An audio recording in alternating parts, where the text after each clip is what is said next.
Earthquakes and faults. But first, what is an earthquake?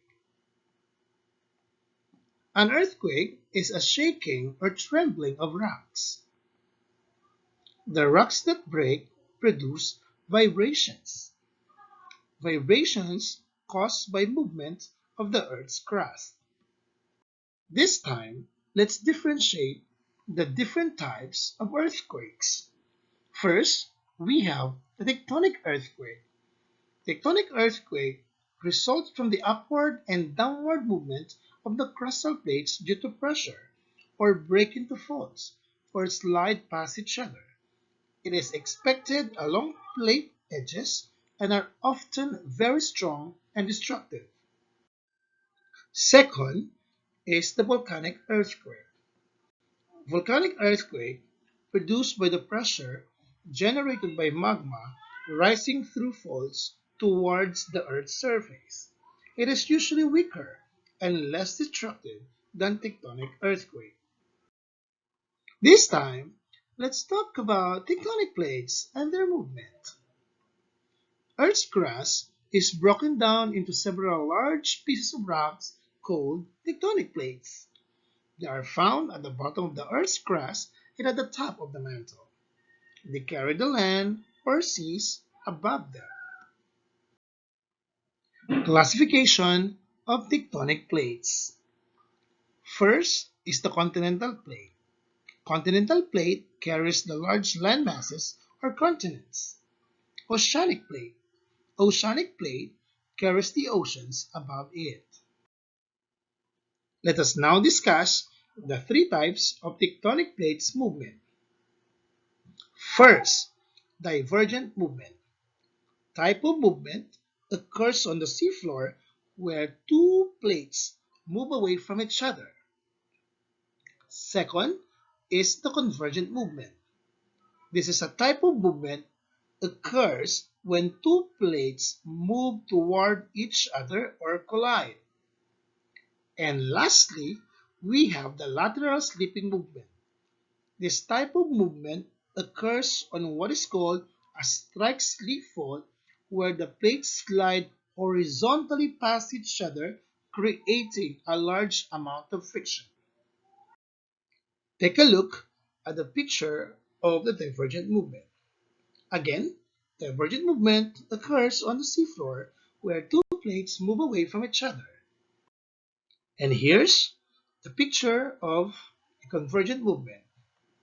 Again, a convergent movement occurs when two plates move toward each other or collide. And lastly, here is the lateral slipping movement illustration. Once again, lateral slipping movement occurs on what is called the strike-slip fault where the plates slide horizontally past each other, creating a large amount of friction. Plate tectonics. Plate tectonic is the theory that Earth's outer shell is divided into several plates that glide over the mantle, the rocky inner layer above the core. The plates act like a hard and rigid shell compared to Earth's mantle. This strong outer layer is called the lithosphere.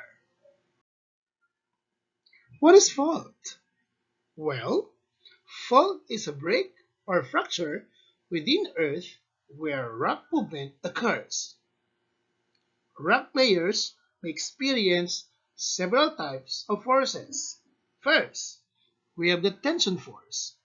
This results when a system of forces pulls or stretches from opposite sides. Compression force or compressional force. This results when a system of forces pushes from opposite sides. Shearing. This results when a system of forces is applied in different directions. This time, let us acquaint ourselves with the different kinds of faults. First, we have the normal fault. Normal fault or deep slip fault, the rocks or the hanging wall above the fault surface move downward along the rocks below the fault surface or the footwall. Then tension can pull rocks apart and create a normal fault. And here is the picture of the normal fault. Next is the reverse fault. The rocks above the fault surface or hanging wall are forced up and over the rocks that are below the fault surface or footwall. If the rock is compressed beyond their elastic limits, they break and continue to move along the fault surface and results in shortening. And here is the picture of the reverse fault.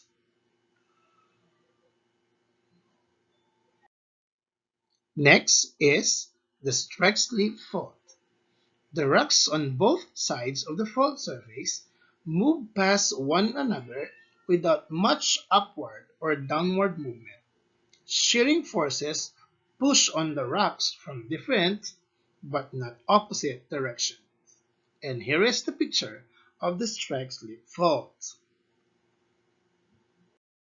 And number 4, we have the oblique fault. The oblique slip faulting suggests both normal and strike-slip faulting. It is caused by a combination of shearing and tension of compressional forces.